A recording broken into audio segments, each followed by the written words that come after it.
इतका मोठा तांत्रिक बिघाड, जे विमान लंडनला चाललेलं, दोन्ही इंजिन्स बंद पडतात, कोणी म्हणतात पक्षाची धडक, आणि हा एक अपघात आहे आणि अपघात टाळता येत नाही असे जेव्हा अमित शहा म्हणतात, तेव्हा या देशावर कोणत्या प्रकारचं राज्य लादलेलं आहे. रेल्वेचा अपघात टाळता येत नाही, बेलगावचा हल्ला टाळता येत नाही, अहमदाबाद सारखा भयंकर विमान अपघात टाळता येत नाही, मग यांना टाळता काय?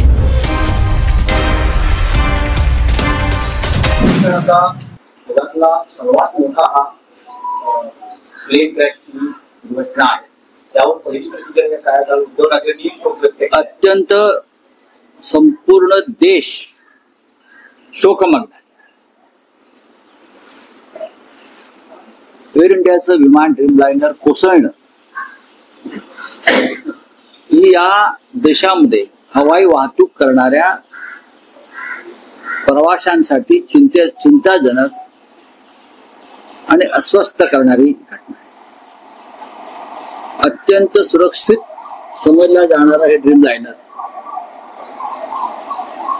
ते टेक ऑफ नंतर एका मिनिटाच्या आत कोसळतं आणि त्यातले एक प्रवासी वगळता 241 प्रवासी मृत्यू पावतात.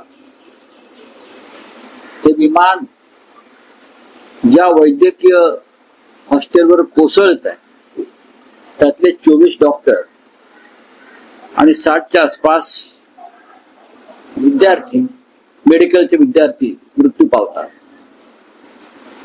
राख रांगोळी होते. गुजरात राज्याचे माजी मुख्यमंत्री विजय रुपाणी, जे माझे सहकारी होते राज्यसभेत, त्यांचंही त्यात निधन झालं. आणि इतकं होऊनही या अपघाताची जबाबदारी कोणी घ्यायला तयार नाही.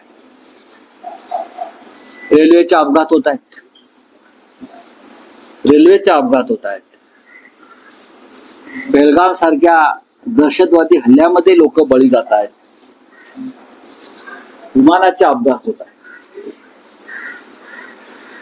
पण सरकारच्या चेहऱ्यावर मला दुःखाची एक रेषाही दिसत नाही, वेदना दिसत नाही, पश्चाताप दिसत नाही.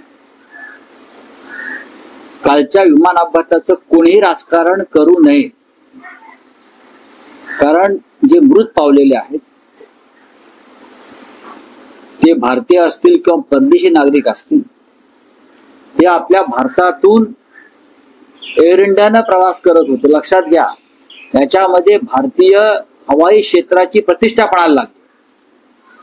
एअर इंडिया त्याचं खाजगीकरण सरकारने केलंय आणि टाटाना दिलंय. टाटाने प्रत्येकी 1 कोटी रुपये दिले म्हणून प्रश्न संपत नाही. इतका मोठा तांत्रिक बिघाड, जे विमान लंडनला चाललेलं आहे, दोन्ही इंजिन्स बंद पडतात. मी त्यातला एक्सपर्ट नाही, दोन्ही इंजिन्स बंद पडतात. कोणी म्हणतात पक्षाची धडक मारली, काही असेल त्याची चौकशी होईल ब्लॅक बॉक्स मिळाल्यावर. पण इतका मोठा अपघात होतो आणि हा एक अपघात आहे आणि अपघात टाळता येत नाही असे जेव्हा अमित शहा म्हणतात, तेव्हा या देशावर कोणत्या प्रकारचं राज्य लादलेलं आहे. रेल्वेचा अपघात टाळता येत नाही, बेलगावचा हल्ला टाळता येत नाही, अहमदाबाद सारखा भयंकर विमान अपघात टाळता येत नाही, मग यांना टाळता काय येतं? काय टाळता येत? मी परत सांगतो, आम्हाला या विषयात राजकारण करायचं नाही. ड्रीम लाइनर जेव्हा विकत घेतले तेव्हा त्या ड्रीम लाइनरच्या खरेदीबाबत, त्यातल्या तांत्रिक मुद्द्याबाबत प्रश्न उपस्थित करणारे भारतीय जनता पक्षाचेच लोक. आपण पार्लमेंट मधला रेकॉर्ड तपासू शकता. Praful Patel civil aviation minister होते आणि त्यांना प्रश्न विचारणारे भारतीय जनता पक्षाचे लोक होते. एवढंच माझ्या आज स्मरणामध्ये आहे. तुम्ही म्हणाला सुरुवातीला म्हणाल की ड्रीमलाइनर सुरक्षित विमान होतं, पण जगभरातून तक्रारी आहेत या बोईंग विषयी. ड्रीमलाइनर विशेषतः की सदोष हे आहे आणि याचा वापर टाळण्यात यावा या अनुषंगाने तक्रारी आहेत ना जगभरातल्या या ताफ्याचे विमान.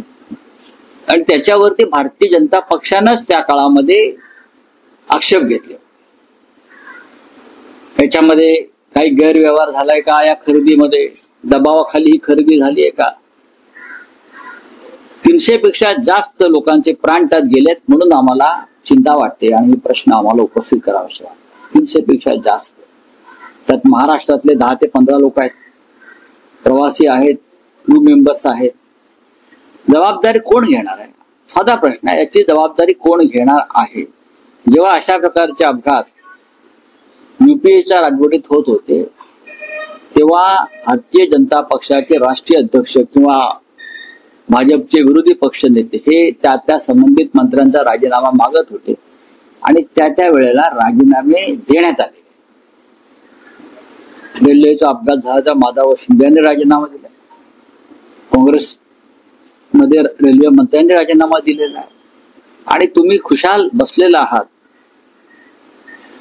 जागेवर जाताय, शूटिंग करताय, त्याचं चित्रण करताय. माणसं मेली आहेत त्या राखेवर तुम्ही पाय ठेवून चित्रण करताय.